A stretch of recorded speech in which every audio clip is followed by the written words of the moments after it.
Welcome back to Eddie Hates Anime. It has only been 250 something days. I don't know. It hasn't been too long. Don't worry about it. I had to come back because I saw an anime movie yesterday. I got to see the Miku movie. And I'm just kidding. I know it's the Project Sekai movie. I just wanted to play into the jokes a bit. I do feel bad for all the Project Sekai fans fighting for their lives right now. Like, no, it's not a Miku movie. It's a Project Sekai movie. You won't even like it if you're only there for Miku. But honestly, I don't know. In my opinion, the more people that watch, the better. Especially if it gets them in the Project Sekai. I'll talk more about that later. I should probably talk about what we're going to see here today, or what we're going to talk about seeing here today. It is specifically called Colorful Stage, the movie, A Miku Who Can't Sing. We'll talk about the Miku Who Can't Sing later. It is a movie based off of the mobile game Project Sekai, or Colorful Stage Project Sekai, whatever the fuck it's called. And it is a game that, yes, while it features a lot of Miku and other Vocaloids in the advertisements and whatever the promotions for the game, at its core, it is more about the original characters in that world being supplemented by the Vocaloid characters. And even more at its core, it's more about the community with the producers and kind of a celebration of that area of Japanese music, if that makes sense. That's just how I feel from the community standpoint. Someone else might be able to describe it differently. I don't know. So just letting y'all know that's what this is off of. It doesn't directly adapt like a story from the game, because the game does have stories. It kind of uses the game's basis as a launching pad for its own original story. Once again, we'll get more into that later, especially in the spoiler bit, but this will mostly be non-spoilers, don't worry. I got a very disjointed script as well, so we might be on random ass tangents, I don't know. But I think we could start by talking about, can you watch this without Project Sekai knowledge, prior knowledge at all? Yes, you can. Would I? No. It might be a bit confusing at first if you have no knowledge, but I feel like the movie explains the concept well enough to where at some point you'll find yourself knowing what's going on. You'll be like, okay, that's what a Sekai is. That's what a human being is. That's what a Miku is. Oh, there's another Miku. Okay, but me personally, I would recommend familiarizing yourself with the concepts of the world at the very least, and maybe the different groups, maybe even different members, just so it'd be easier. Because it's not hard to grasp. I think it would just be easier, though, to watch a YouTube video to grasp it, like a 5-minute YouTube video, than finding it through the movie. Because there is, like, 20 different characters and 5 different groups and all this other, it's just a lot. It's a lot. So I would do that if I were you. But my friend Caleb came with me without watching anything on Project Sekai or playing Project Sekai before, which is my fault. I should have told him what was going to happen in this movie. But he still enjoyed it. He told me it was a little confusing, and maybe it was kind of confusing the whole time, but he enjoyed the movie still. He got the main stuff. He did have a lot of questions for me after, which I got to answer. They are all pretty easy things. But I did see him on the way home downloading the game and playing the game. So that is a success story from this movie. From someone who didn't know Project Sekai. This is why I wouldn't just personally say, don't watch the movie if you don't like Project Sekai, because who knows, maybe you will like Project Sekai. And also, it's still not a bad thing if someone watches this and doesn't become a Project Sekai fan after, because most likely they were a Miku fan who watched this thinking it was like a Miku movie or something, or just didn't care for the Project Sekai stuff in the first place. And okay, they still don't care for Project Sekai. That is fine in my opinion. Project Sekai is not a game for everyone. There's plenty of Vocaloid fans who don't play it already. So I don't think this movie will turn away people who are already open to playing it. I think it'll just only turn away people that are not already gonna play it. If that makes sense. Sorry, language is hard. I don't know. Maybe there's some very rare instances. Like I'm sure it's not the norm though, where someone was excited to play Project Sekai, watched the movie, and then was like, nah, I don't think I will anymore. You know what I mean? So and at the end of the day, even if they don't end up enjoying it, ticket sales. Okay, people want Project Sekai. People are going to see the movie. It can only be good, right? People seeing the movie. That's what I think. That's what I think, at least. I don't know. I don't know if I explained that well. Like I said, the script is not doing me justice because I wrote like 2 sentences of fucking topic. I digress. Okay, so the next thing that I wrote on this was that even I was a tad bit scared going into this movie because I've only finished 2 group stories. I played this game on my second channel. It started 2 years ago. Shows how slow I play the game. And I'm in the middle of my 3rd group. So I didn't even know all the characters myself. But it was perfectly fine for me. There are a few characters and names I didn't know that well. But that was way more than enough to understand this movie. It was super easy to understand because I got so much already. Even though it is, in the grand scheme of things, the smallest portion of the Project SEKAI stories that I've experienced. And yeah, for the characters whose stories I did know, it was a super huge treat to see them animated on the big screen. So I'm sure once I play the other stories, this movie will be a legendary rewatch and it'll hit even harder than it already did. Now, on to the actual non-spoiler movie talk. I think this movie does well at bringing a new story with new stakes into the Project SEKAI universe, elevating from its usual scope and making the problems impact a wider scale of people while still sticking to the origins of the game's stories, where the main obstacle arises out of a collective's individual problems. Just like I said, at a bigger scale than we've seen in the main stories, I guess. If this makes sense, if you see the movie, you'll know what I mean. It's done in a very cool way, though. Through the title character, Miku, who is looking for people who her songs will reach, and in the process, she meets other people and other Mikus who have been through this similar thing before. That's where that game knowledge might come in a bit, but it's fine if you haven't played the games because they make it very clear what's going on. So yeah, the goal of the movie is just Miku reaching people, essentially. This specific Miku, she tries, like, I'll have my phone and then Miku will pop up and I can't even tell it's Miku. It just looks like a thing. But to other people, they see her at some point and eventually she may or may not reach people. I don't know. That's for you to see in the movie. But seeing her realizations and growth throughout the movie was a blast. It just was overall a really interesting take on Miku, on a Miku persona specifically, who's in a world where Miku was already established and recognizable, not unlike our own world. That's part of why this movie hits so hard. There's a specific portion of the movie, the main downer part of the movie, I guess, where it really makes you think about real life and how much as fans have really just gotten used to Miku being everywhere, not just in music and videos, but even being, she pops up in anime sometimes.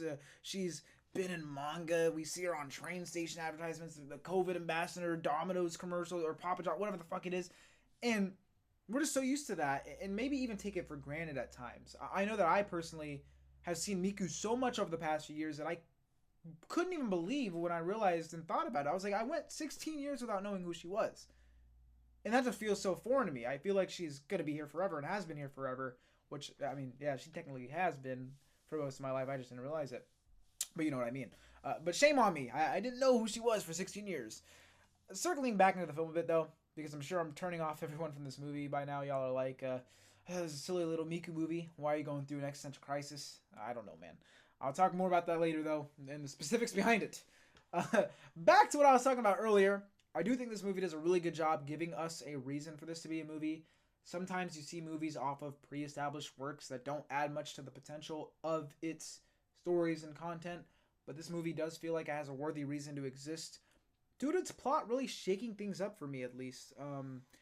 It asks some good questions, has some good feelings in it, and you know, it just feels like it's coming from a good place. I have only read a small portion of Project SEKAI movie or stories, though, so I may be wrong. Maybe this is fucking totally stealing from an event or something, I don't know. Each group gets a musical performance towards the end of the film, and I found that really fun because not only was the music good, but I think it is the best explanation for each group's existence for new fans.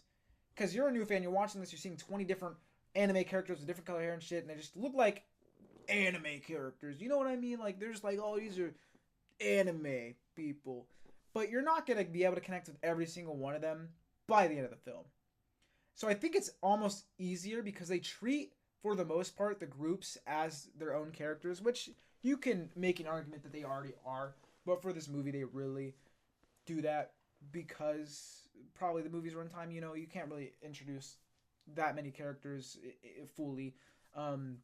They expect you to have played the game or know who they are.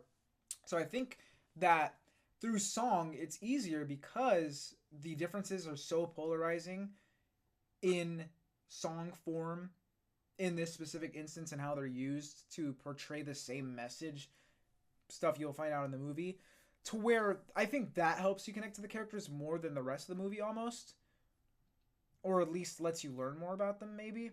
I'm not sure how to explain it. I didn't even really write more down than the first part of this tangent, so I don't know what I'm trying to explain here. But I think it helps you.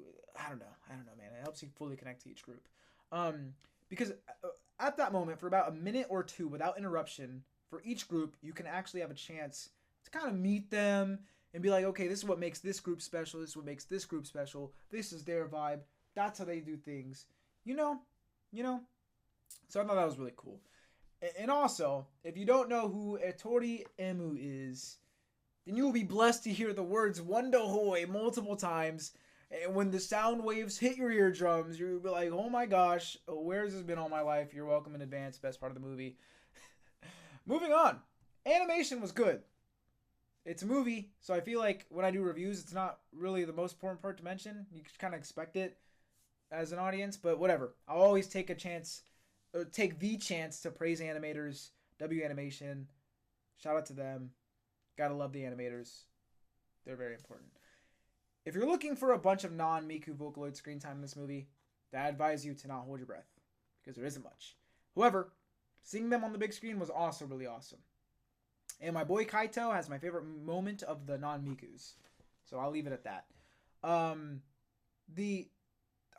Before I talk about like more of the end, I do want to talk about that I do think the movie was good. Once again, I don't know how it'll feel if you don't know Project Sekai, but I do think the story is good, and I think it has a cohesive plot for juggling so many characters and stuff. Like I think in being the type of movie that it is, it's plagued with a lot of problems from the start. Okay, how are we going to introduce all these people? How are we going to introduce all these concepts? How are we going to make a story and still make it all work and under this and not feel super slow or rushed? And I think they do a really good job at handling all of those problems. Is it a perfect movie? Probably not, but I don't know. I there was no glaring problems as I was watching the movie, if that makes sense. Like, I found myself engaged the whole time, super into it. It was a fucking blast. And I can't say that for every movie I see. I cannot. We live in the golden age of video game adaptations, Minecraft, and then a couple weeks later this. Technically this came out first in Japan, but you know what I mean? After the credits, there is also a special surprise that was phenomenal. We'll talk more about that later for the people who've already seen the movie. But just saying, stay for the credits. Overall, like I said, great movie, and it's a really important one for me because this movie did make me really want to get back into Project Sekai. I haven't played it in a while, and that's no fault to the game. It's just when I play games for content, it's a lot easier for me to take breaks than if I'm playing them for leisure. And I play the actual game for leisure, but in terms of the story, I play that for content. So it's really hard for me to be on it all the time, just because content fatigue hits me a lot easier than normal game fatigue, if that makes sense. You've seen all the random ass breaks I took on my channel, so you can tell. I mean, it's worse on this channel than the other two, but still. But I was like watching this movie and I'm like, fuck man, these characters are really fun. I know I got into the game because of Vocaloid, but I feel like we all, maybe not all of us, but a lot of us probably got into the game because of Vocaloid, and we stay because the original characters are so well done. You can't tell me hearing Wando Hoi is something you could live without. N25 Soul Story, that shit hits me, and I don't think I could live without that now. So that's why also I'm excited to get into the other groups. But I don't know, something about seeing these characters animated instead of PNGs on a phone, it just made them really come to life for me, and it just made me really, really want to revisit these characters again and again. Sorry, Gotcha Game, I know you're trying your best, no shade. I'm just saying that the movie really just fucking, I don't know, just hyped me up for these characters again. It was a good, like, reminder that I'm missing out on some good shit by not playing this game. Do I talk? Okay. We are going to get into the spoiler section. I almost just totally spoiled this whole fucking movie. So yeah, if you have not seen the movie, leave now. Leave a comment saying you suck at reviewing movies because you're talking about random shit. I know. This is very disjointed, but I don't want to take another take at this recording, and I want to eat soon. So, sorry. let's get into the spoiler portion. So let me make sure I know which parts I was going to talk about again. I said, um, let's see. The part where I said it hits hard because there's a specific moment at the main downer portion of the story where you think about real life. So I was talking about specifically, if you haven't seen the movie, leave, where this Miku dies or goes away or whatever, and she takes the other Mikus with her. And that part where, okay, Miku's not in the music videos anymore, her voice is gone from the world. That's what freaks me the fuck out, because I thought about the whole, okay, we take for granted how much Miku there is. Like, we are very lucky as Miku fans to have so much Miku. You know? And if that just went away, I'm pretty sure it would be a very dark place. So I don't know. I guess you could get deeper into it than that, but that part really made me like, fuck, man.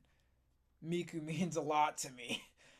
And don't worry, that's not the only part of this movie that made me realize how much Miku kind of means, because there was 2 parts where I teared up a lot in this movie, and I didn't even expect to tear up at this movie. I was like, Project SEKAI, Wonder Hoy, it's gonna be a goofy little time. There might be some, like, you know, kind of sad parts, but kind of like, you know, I don't know, like, I didn't think it was gonna go out of its way to really be like this crazy fucking life-changing film or anything, but because of that outside Vocaloid influence that's already in my mind, that preconceived bias of how I feel about Miku, when she did her performance and first came back from the void or whatever the fuck you want to call it, I just felt a surge of emotions, and I get like the most nostalgic feeling.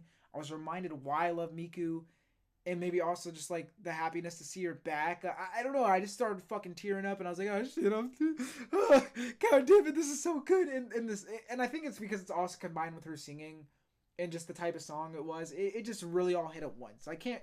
That's the best I can explain the moment, because those moments aren't really explainable. And then this one is probably more explainable when they were welcoming Miku back, and everyone was like, yeah, Miku, you're back, what the fuck, and shit, and Kaito was like, I'm sorry I couldn't save you. Like, that also made me tear up.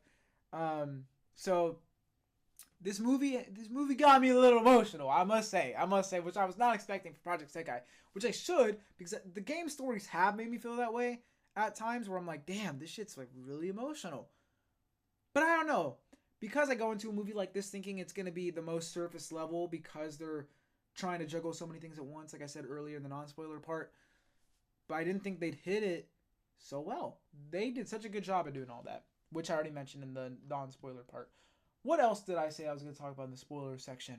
I said my boy Kaito has a favorite moment of the non-Mikus. Maiko has a good moment as well, very funny one. Rin and Len don't have anything too crazy, but I'm so happy that they're there.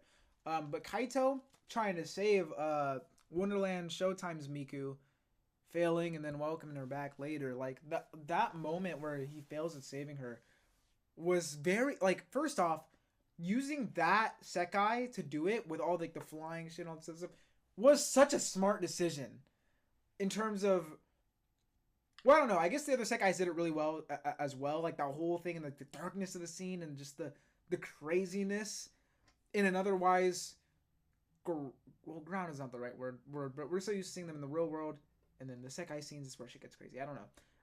I don't know. But just the way they did the whole scene was really good, but especially in the Wonderland Showtime part. So that went fucking bananas. I don't know. I don't know why, because it just did.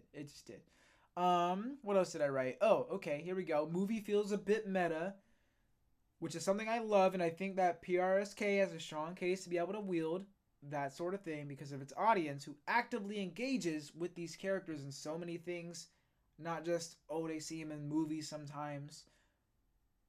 With us being invited to Miku Sekai, essentially, that's what I wrote down in my script. I don't know why I read it so script robotic like, but I guess I'll explain it a bit more.